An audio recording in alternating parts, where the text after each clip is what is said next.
Have you ever seen a robbery being committed right in front of you? Everybody be cool, this is a robbery! Incredibly, that's what's happening right now with Donald Trump's takeover of the Republican National Committee.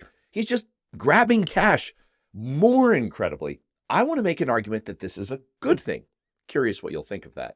So you may have heard this. Trump's daughter-in-law, Lara Trump, was officially named RNC co-chair. The latest sign that the National Republican Party now appears to exist for the sole purpose of carrying out Donald Trump's bidding. This is going to be a personal piggy bank for the former president who's just going to pull for this and use it to pay for his legal fees. Basically, what Trump is doing here is getting rid of the last pretense that there is such a thing as the Republican Party anymore. The emperor has swept the last remnants away. The emperor has dissolved the council permanently.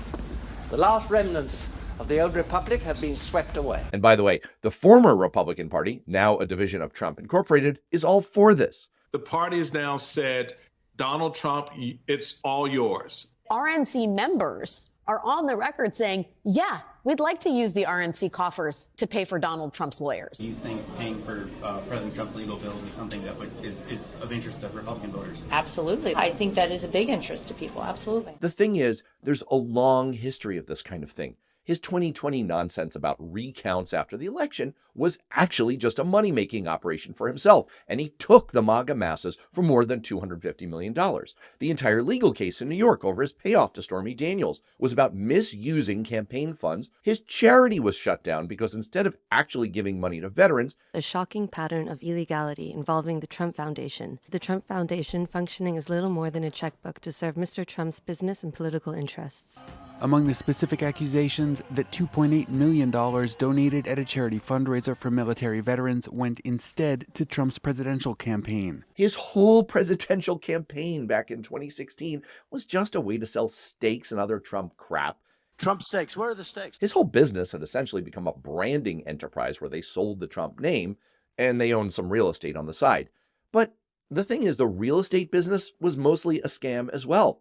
That's what this whole $450 million judgment in New York is all about. Trump was lying about the value of his real estate in order to get money from banks. That's the point of lying. And by the way, just because we're living in the metaverse and everything is connected, the reason he's doing this takeover of the Republican National Committee in broad daylight as a cash grab is that he's financially flat broke because of the legal fees from his other cash grabs. The Atlantic reports that the banks he's scammed in the past won't loan him more money, and the wealth he does have is either tied up in his crappy real estate properties or it's based on brand. Trump will need a lot more than $540 million. Over the next 5 years, that is, by the end of the next presidential term, Trump has about $780 million in mortgages coming due, just part of the more than $1 billion in debt against his properties. His lawyers argued that if properties would likely need to be sold, he only has around $400 million. For Trump, raising money from others won't be as easy as it once was. The former president, who has a history of stiffing partners and declaring bankruptcy, is hardly an ideal borrower. Trump's whole career was built on scams and robbery. His father made money by scamming low-income tenants. Then Trump took the money his dad gave him and turned that into a money laundering operation for the Russian mob.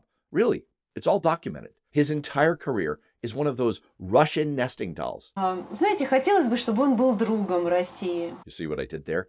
It starts with his father's robbery. It's built on funneling Russian criminal money. It turns into a series of scams like his fake veterans charity or Trump University. A university that was scamming people, wasn't actually giving them useful information for them to do business. And wasn't licensed and wasn't a university. He stole from hundreds of small businesses, which led to him being involved in 4,000 lawsuits. And then he ran for president as a scam.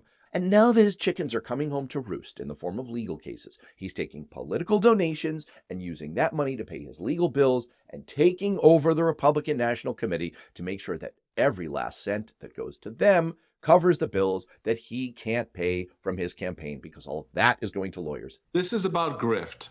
This is about the diversion of RNC funds during the rest of this presidential cycle to pay for Trump's legal bills. And you know what? For once, I'm all for it. If regular Americans who support Donald Trump are so blind that they want to keep giving this guy their money, or as George W. Bush said, "Fool me once, shame on you." If fool me, we can't get fooled again. And if that means Trump's going to take all that money that's going to the Republican National Committee and use it for himself instead of trying to elect more Republicans, if they're going to stop trying to make inroads with ethnic minorities, they're going to stop operating like a political party and just render unto Caesar, great, fantastic. Send it down the Trump drain. In fact, to put this all in Trump's terms, this is Trump's greatest scam ever.